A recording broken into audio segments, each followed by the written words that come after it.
तो बच्चों कैसे हैं आप सब। बहुत बहुत स्वागत है आपका आज की इस वीडियो में। आज की इस वीडियो में हम लोग देखने वाले हैं बच्चों क्लास 12 का जो हिस्ट्री का टर्म 2 का एग्जाम हुआ है बच्चों आज आपका, इसी का सॉल्यूशन देखने वाले हैं कि किस तरह से आपके क्वेश्चंस आए थे और किस तरह से आपको आंसर लिखना था आज के पेपर के अंदर बच्चों। ठीक है, और ये बताते हुए मुझे बिल्कुल एकदम कह सकते हैं ना गर्व हो रहा है कि जितने क्वेश्चंस हमने दिए थे लगभग सारे क्वेश्चंस आए थे आपके पेपर के अंदर, स्रोत वाले क्वेश्चन भी आए हुए थे। ठीक है, और इतना आसान पेपर आया था ना कि भाई मैं तो समझता हूँ कि सभी बच्चों के अच्छे नंबर आएंगे और मैं यही प्रार्थना भी करता हूँ, ठीक है, ऊपर वाले से। खैर चलिए इस वीडियो में आगे बढ़ते हैं और अपने इस पेपर को देखते हैं कि कैसा पेपर आया था आज का हमारा। तो हिंदी में इतिहास बोलते हैं, इंग्लिश में इसको हिस्ट्री बोलते हैं। जो बोर्ड का पेपर मेरे पास आया है वो आया है इस सीरीज का और इसका सेट नंबर 1 आया है। कोड नंबर यहाँ पर आप देख सकते हैं। अगर नीचे मैं चलूं तो डायरेक्ट अगर मैं पहले क्वेश्चन की ओर चलूं तो यहाँ पर आप देखेंगे संविधान सभा में प्रारूप समिति द्वारा संघवाद पर बनाई गई 3 सूचियों का आपको वर्णन करना है। तो यहाँ पर संघ सूची, राज्य सूची और इस तरह से जो सूची है उनके बारे में आपको जिक्र कर देना था बच्चों। उसके नीचे अगर मैं चलूं तो अगला क्वेश्चन बहुत बार मैंने आपको करवा रखा है कि गांव में जमींदारों की तुलना में जोतदार अधिक क्यों ताकतवर हुआ करते थे और इस्तेमारी बंदोबस्त के संदर्भ में आपको इसको बताना है। तो देखिए बच्चों, मैंने आपको पहले ही बताया था कि जोतदार गांव में रहा करते थे, उनके पास बड़ी बड़ी जमीनें हुआ करती थी, स्थानीय साहूकारों और जो स्थानीय लेवल पे व्यापार होता था उस पर उनका अधिकार हुआ करता था। गांव वाले जोतदारों पे ज्यादा भरोसा किया करते थे और इसीलिए जोतदार गांव वालों को क्या करते थे, उकसाया करते थे कि भाई तुम टैक्स ना दो। ठीक है, इसी में इस्तेमारी बंदोबस्त के तहत क्या हो जाता था कि जमींदारी नीलाम हो जाती थी। जब टैक्स कलेक्ट नहीं कर पाते थे जमींदार लोग तो उनकी जमींदारियां नीलाम हो जाती थी और कई सारी चीजें हमें यहाँ पर देखने को मिली थी। तो ये वाला क्वेश्चन मैंने कई बार आपसे डिस्कस किया है। आगे चलते हैं तो इसके अथवा में एक क्वेश्चन पूछ लिया कि अगर आपको ऊपर वाला क्वेश्चन नहीं आता है तो इसके नीचे वाला एक क्वेश्चन आप कर सकते हैं। इसके अथवा में देखिए क्या क्वेश्चन पूछा है कि राजमहल की पहाड़ियों में पहाड़ी लोगों का जीवन किस प्रकार वनों से घनिष्ठ रूप से जुड़ा हुआ था। तो मैंने ये क्वेश्चन भी आपको करवाया था कि वनों से वो खाने पीने की चीजें इकट्ठा करके खाया करते थे, वहीं पर वो झूम खेती किया करते थे। इसी तरह से 2-3 पॉइंट के अंदर एक्सप्लेन कर देना था, आपको इजीली 3 नंबर मिल जाता बच्चों। आगे चलते हैं, अगला क्वेश्चन है 1798 में लॉर्ड वेलेंजी द्वारा तैयार की गई सहायक संधि की व्याख्या करनी है। तो ये भी काफी इंपॉर्टेंट क्वेश्चन है। इसके अंदर क्या था ना कि आपको लॉर्ड वेलेंजी की जो सहायक संधि थी उसके बारे में बताना था। इसके अंदर यही कहा गया था कि जो भी राज्य इस सहायक संधि से जुड़ेगा वो अपनी सेना नहीं रख सकता है, उसको कोई भी काम करना है तो अंग्रेजों से पूछ करके करना होगा। अगर आपको युद्ध भी लड़ना है, कोई क्षेत्र को कब्जा करना है तो अंग्रेजों से पूछ करके करना होगा। बेसिकली आप पूरी तरह से अंग्रेजों के कंट्रोल में आ जाएंगे। सेना आप नहीं रखेंगे, अंग्रेज लोग सेना रखेंगे और वो आपको सुरक्षा प्रदान करेंगे। तो इस तरह की चीजें इसके अंदर आपको लिखनी थी। आगे चले तो चौथे क्वेश्चन में बोला गया है गांधी इरविन समझौते के प्रावधानों को स्पष्ट कीजिए और रेडिकल राष्ट्रवादियों ने इसका आलोचना क्यों किया। तो गांधी इरविन समझौता अगर आपको याद हो तो ये वाला भी क्वेश्चन मैंने काफी हद तक डिस्कस किया था आपसे।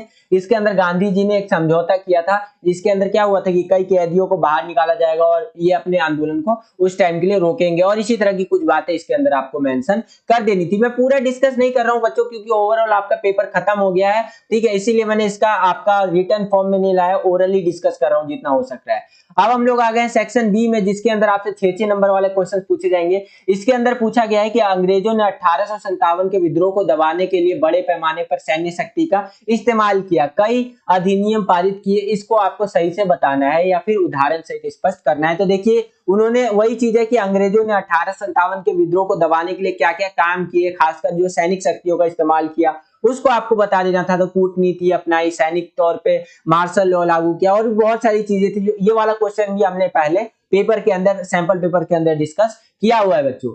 आगे चलते हैं तो हम लोग आ गए छठे क्वेश्चन के अंदर। छठे के क में पूछ रहा है कि उन परिस्थितियों का वर्णन कीजिए जिनके कारण गांधी जी ने असहयोग आंदोलन की शुरुआत की और इस आंदोलन के महत्व का भी आपको वर्णन करना है। तो देखिए असहयोग आंदोलन, इसके अंदर क्या हुआ कि जलियांवाला बाग हत्याकांड देखने को मिला, चोरी चोरा घटना तो खैर आगे की चीज है, जलियांवाला बाग हत्याकांड और उस टाइम पे जो रोलैक्ट एक्ट आया था। तो ये सारी चीजें लिख सकते हैं जिस कारण से गांधी जी ने सहयोग आंदोलन की शुरुआत की और इसके अंदर फिर आगे चल के जो हमारा मुस्लिम लोगों का था ना आंदोलन, उसको भी शामिल किया और फिर ये आंदोलन आगे चल के बहुत ज्यादा सफल भी रहा था। तो इस तरह से आपको 6 नंबर में लिख देना था। इसी के अथवा में एक और क्वेश्चन पूछ लिया है कि अगर आपको ऊपर वाला क्वेश्चन नहीं आता है तो नीचे वाला क्वेश्चन आप लिख सकते हैं। ये वाला क्वेश्चन अगर आप ध्यान देंगे तो ये वाला क्वेश्चन जो टॉपर आंसर शीट बताया था उसके अंदर भी काफी हिंट आपको इस क्वेश्चन का देखने को मिलता कि एक समाज सुधारक और एक राजनीतिक नेता के रूप में गांधी जी की भूमिका का वर्णन करना है। ये क्वेश्चन हमने सैंपल पेपर के अंदर डिस्कस भी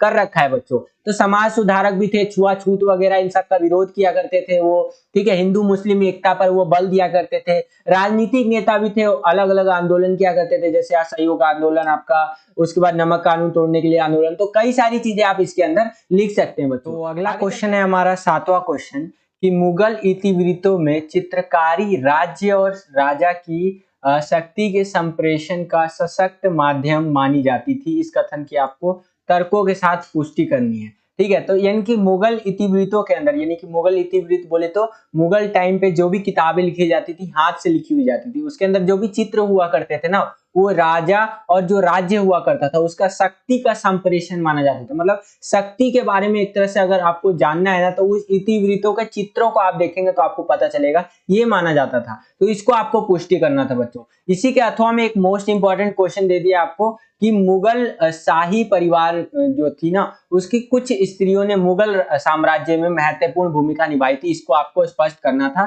तो काफी इंपॉर्टेंट है और इजी भी है, आपने पढ़ा होगा इसके बारे में। उसके बाद स्रोत आ गया आपका दरबारे अकबरी, जो है इससे स्रोत है आपका, यहाँ पर आप देख सकते हैं। और इस स्रोत से संबंधित काफी अच्छे क्वेश्चन आपसे पूछे गए थे। और आगे चले तो अगला स्रोत जो है हमारा 9वां स्रोत, हम सिर्फ नकल नहीं करते हैं, ये वाला मैंने आपको करवाया भी था स्रोत, अगर आप हमारी वीडियोस देखेंगे तो उसके अंदर आपको देखने को मिल जाएगा। तो ओवरऑल अगर हम पेपर की बात करें तो इजी आया था हमारा पेपर। आगे चले तो मैप वाला जो क्वेश्चन आया था उसमें ये पूछा गया था कि वह स्थान जहां जलियांवाला बाग हत्याकांड देखने को मिला हमें, तो वो था अमृतसर पंजाब। और इसके अथवा में पूछा था वह स्थान जहां गांधी जी ने नमक कानून तोड़ा था, वो था अपना डांडी, ठीक है। तो ये आपको मैप में लोकेट कर देना था। ये ख में भी एक स्थान था, अगर मैप होता तो मैं आपको अच्छे से दिखाता। तो यही था ओवरऑल पेपर बच्चों। और बाकी पेपर देखा जाए तो इजी पेपर आया था, ज्यादा टफ नहीं था पेपर आपका। और जिन बच्चों का भी पेपर खत्म हो गया है वो कमेंट सेक्शन में जय हिंद जरूर लिखे। जितने बच्चे आज जय हिंद लिखेंगे कमेंट सेक्शन में, उतना ज्यादा मुझे अच्छा लगेगा। मेरा मन था आपसे बोलने का कि ये चीज करिए आप, तो जय हिंद लिखिएगा तो मुझे अच्छा लगेगा और एक प्राउड वाला मूवमेंट होता है ना, वो लगता है, ठीक है। खैर आगे चले तो अब हम बात करें तो 15 तारीख तक आपका पेपर चलना है। अभी तो 10 तारीख हिस्ट्री का पेपर हुआ है, साइकोलॉजी का पेपर, संस्कृत का पेपर और लीगल स्टडीज का पेपर भी हम अपलोड करेंगे। अगर आपको याद होगा तो आज से 1.5 महीना पहले जब आपका टर्म 2 का पेपर स्टार्ट होने वाला था, तब मैंने आपसे वादा किया था कि आपका साथ लास्ट तक नहीं छोड़ूंगा। तो ये वादा मैं पूरा करके रहूंगा, आपका साथ लास्ट तक नहीं छोड़ूंगा। 15 तारीख तक आपके साथ रहूंगा और जितने भी पेपर है उन सभी की तैयारी जरूर करवाऊंगा। तो वीडियो को लाइक कर दीजिए, शेयर कीजिए अपने सभी दोस्तों के साथ। और जिनका भी पेपर हो गया भाई, सभी को ऑल द बेस्ट। आपके लिए भी कुछ कुछ नया लाया करूंगा टाइम टाइम पे, टेंशन मत लीजिएगा और एंजॉय करो यार। ऑल द बेस्ट, मिलता हूं आपसे अगली वीडियो में, तब तक के लिए खुश रहिए, खुश रखिए सभी को। जय हिंद, वंदे मातरम।